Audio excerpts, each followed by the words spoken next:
శ్రీ అరుణాచలేశ్వరాయ నమః. గ్రంథం పేరు కపాలమోక్షం. ఒక ఆత్మయోగి ఆత్మకథ. గ్రంథ రచయిత పరమహంస. అధ్యాయం 94, 8వ భాగం. మా అనుభవ పాండిత్య బోధనలు. 71వ ప్రశ్న. మరి ఈ భయాల నుండి, కోరికల నుండి మనస్సుని ఎలా తప్పించాలి? సమాధానం: యోగ సాధన ద్వారా, అనగా సాధనా అభ్యాసం వలన, అవివేకం వలన మాత్రమే సాధ్యపడుతుంది. నువ్వు నీ ఆత్మపై దృష్టిని పెట్టే కొద్దీ మనస్సులోని వివిధ రకాల ఆలోచనలు, భావాలు, కోరికలు, సంకల్పాలు అనేవి వాటంతటా అవే తగ్గిపోతాయి. మనస్సుకు ఇష్టమైన యోగ సాధనా మార్గమును మీరు తెలుసుకొని, ఎంచుకొని అమలు చేసినప్పుడు అది కాస్త అంతర్యామిగా ఆత్మానందం చూడటం మొదలుపెడితే మీరు ఆగమన్నా ఆగదు, పోతూనే ఉంటుంది. స్థిర మనస్సుగా సాధనను కొనసాగిస్తుంది. ఆత్మశాంతి అయిన ప్రశాంత స్థితిని పొందుతుంది. ఇదియే సాధనా పరాకాష్ఠ అవుతుంది. 72వ ప్రశ్న. ఆత్మను తెలుసుకోవడం ఎలా? సమాధానం: ఆత్మ అనేది నీకు భిన్నంగా, వేరేగా లేదు. వేరుగా ఉందని, వేరు చేస్తుందని నీకున్న జ్ఞానం వల్లనే కలుగుతుంది. నువ్వు ఉన్నది ఆత్మగానే, పరమాత్మ అనే భగవంతుడిగానే బాగానే ఉన్నావు. కానీ ఈ విషయం మర్చిపోయావు. మరచిపోయిన విషయం జ్ఞప్తికి చేసుకోవడానికి యోగ సాధన చేయవలసి ఉంటుంది. నువ్వు వేరు, ఆత్మ వేరు అనుకుంటున్నావు.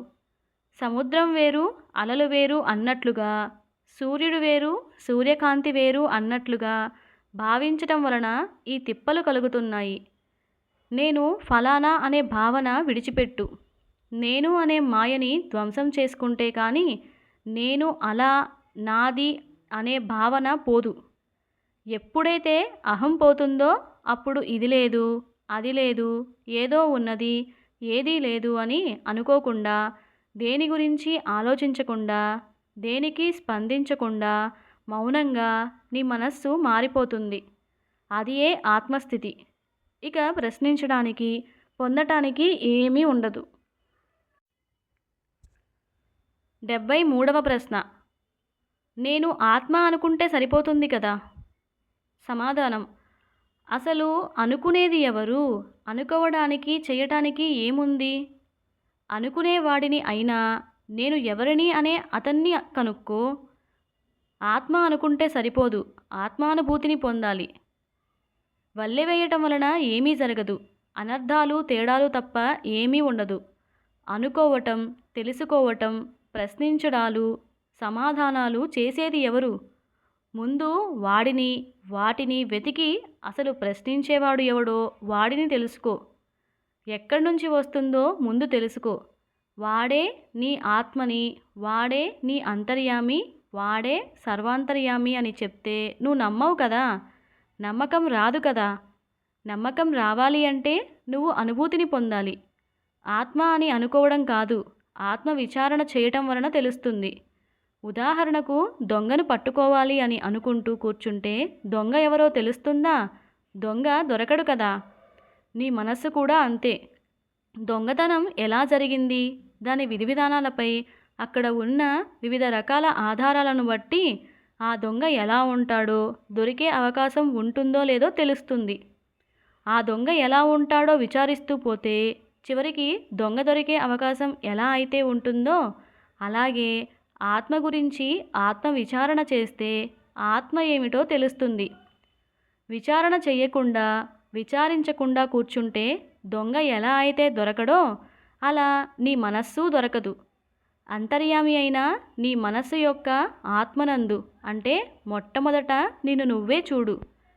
ఆ తర్వాత కనపడుతుంది. ఆ తరువాత ప్రపంచమును చూస్తే నీ ఆత్మరూపంగా కనపడుతుంది. అంతటా నీవే ఉన్నావు.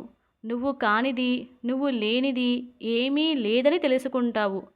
ఇదియే విశ్వరూప దర్శనం లేదా విరాట్ స్వరూపం దర్శనానుభూతి అవుతుంది. ఇవే ఆత్మ అయితే ఈ ప్రపంచమంతా బ్రహ్మంగా కనపడుతుంది. 74వ ప్రశ్న. ఇలా ఈ సందేహాలు ఎందుకు వస్తున్నాయి? సమాధానం: చెప్పేవాడు ఉంటే వినేవాడు ఉంటాడు, చెప్పేవాడు లేకపోతే వినేవాడు ఎవరుంటారు? మొదట ఒక సందేహం వస్తుంది, దానిని తీరుస్తాం. దాని వెనుక ఒక సందేహం వస్తుంది, దానిని తీరుస్తాం.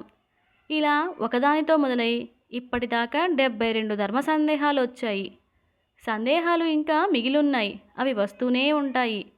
సమాధానాలు ఇస్తూనే ఉండాలి. ఇట్లా వీటిని ఆపడం జరగదు, అలాగని ఇవ్వటమూ కుదరదు. అసలు ఈ సందేహాలు ఎవరికి వస్తున్నాయో ఆలోచించు. వాటి మూలాలోకి వెళ్ళు, వెతుకు, విచారించి సందేహాలు అడిగేది ఎవరు, ఎవరిని అడుగుతున్నాడు, ఎందుకు అడుగుతున్నాడు, ఎలా అడుగుతున్నాడు అనగా ఎందుకు, ఏమిటి, ఎలా, ఎక్కడ, ఎప్పుడు మీకే తెలుస్తుంది. మూలాధార చక్రం నుంచి మొదలయ్యి హృదయ చక్రానికి చేరుకునేసరికి నీ సాధన పరిసమాప్తి అయిపోతుంది. అక్కడ నిశ్చలంగా ఆత్మశాంతితో ఉండిపోతావు, ఉండిపోవాలి. అప్పుడు సందేహాలు రావు, ప్రశ్నలు ఉండవు, సమాధానాలు ఉండవు. మౌనమే ఉంటుంది. మౌనం అంటే ఇతరులతో మాట్లాడాలని అనిపించకపోవటం, ఇతరులకు ఏదో చెప్పాలని అనిపించకపోవటం, ఇతరుల కోసం ఏదో చెయ్యాలని అనుకోవటం, అలా అనిపించకపోవటం బ్రహ్మతదాకార స్థితి అవుతుందన్నమాట. నిజానికి మౌన భాషతో మాట్లాడుతూనే ఉంటుంది మనస్సు. ఆ భావన కలుగుతూనే ఉంటుంది. మాట్లాడాలనిపించాలని స్థితియే ఆత్మస్థితి పొందిన నిజ బ్రహ్మజ్ఞానికి అలవడుతుంది. అసలైన పరిపూర్ణ సంపూర్ణమైనది దక్షిణామూర్తిగా. ఇలా ధర్మ సందేహాలు, ఈ మౌనమే అసలైన పరిపూర్ణమైన సంపూర్ణమైన ఉపదేశమును అదియే ప్రస్తుతం అని నాకు అర్థమైంది. ఇదియే చిదంబర రహస్యం. అంటే చిదంబర క్షేత్రంలో శివలింగ దర్శనం అయితే మోక్షప్రాప్తి అని పరమేశ్వరుడు ఉవాచ కదా.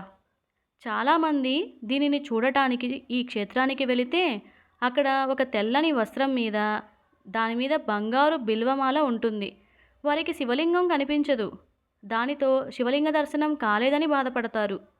నిజానికి ఈ తెల్లని వస్త్రం పరమశివుని శివలింగం అని ఎవరు గ్రహించారు? వస్త్రమే శివలింగం అని గ్రహించరు.